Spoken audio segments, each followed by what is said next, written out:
आज हम आपको रामायण काल से जुड़े एक ऐसे गुप्त रहस्य के बारे में बताने जा रहे हैं जिसको सुनकर निश्चित ही आप हैरान रह जाएंगे। जी हाँ, बिल्कुल।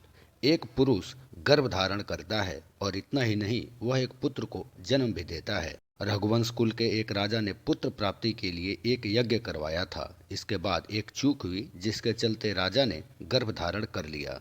एक राजा ने अपना पुत्र पैदा किया। यह बात सुनने में काफ़ी अजीब लगती है। आप कहेंगे कि साइंस कुछ भी कमाल कर सकता है। आज के समय में कुछ भी नामुमकिन नहीं, लेकिन पौराणिक काल की बात कर रहे हैं। यह घटना श्री राम के कुल के एक राजा युवस्वान की है, जिन्होंने खुद गर्भ धारण कर अपनी संतान को जन्म दिया था। इनका पुत्र चक्रवर्ती सम्राट मांधाता के नाम से प्रसिद्ध हुआ था।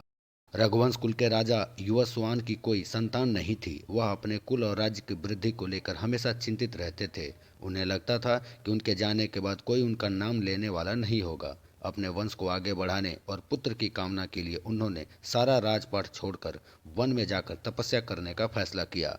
वन में उनकी मुलाकात महर्षि भृगु के वंशज च्यवन ऋषि से हुई। च्यवन ऋषि ने राजा युवस्वान को पुत्र प्राप्ति के लिए एक यज्ञ करने का सुझाव दिया। ऋषि के कहने पर राजा ने ऐसा ही किया। इस यज्ञ के बाद च्यवन ऋषि ने राजा को एक मटका दिया। इस मटके में अभिमंत्रित जल भरा था। यह जल राजा की पत्नी के लिए था, ताकि वह गर्भ धारण कर सके। राजा ने ऋषि से मटका लिया और सुरक्षित जगह पर रख दिया। अब जैसे जैसे रात होने लगी, सभी आराम करने की मुद्रा में आ गए। लंबे यज्ञ की थकान सब पर चढ़ने लगी और सभी गहरी नींद में सो गए।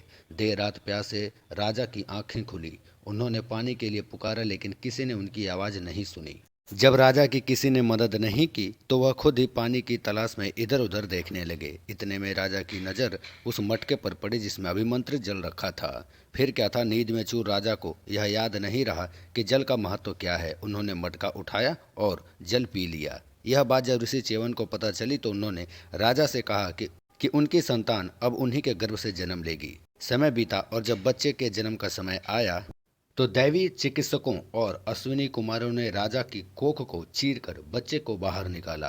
अब जब बच्चा पैदा हुआ तो उसकी भूख को लेकर सवाल होने लगे। ऐसे में इंद्र आगे आए। उन्होंने अपनी उंगली शिशु के मुंह में रखी और उनकी उंगली से दूध बहने लगा। बच्चे को देखते हुए इंद्र बोले, मम धता। इसका मतलब है मैं इसकी माँ हूँ। इस वजह से इस बच्चे का नाम ममधाता पड़ा। ममधाता एक महान राजा बने और कई राज्यों पर राज्य किया।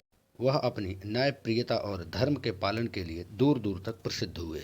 इसी मानधाता के 3 पुत्र हुए, जिनमें से एक राजा मुचकुंद हुए, जो देवासुर संग्राम में देवताओं की तरफ से युद्ध किया था।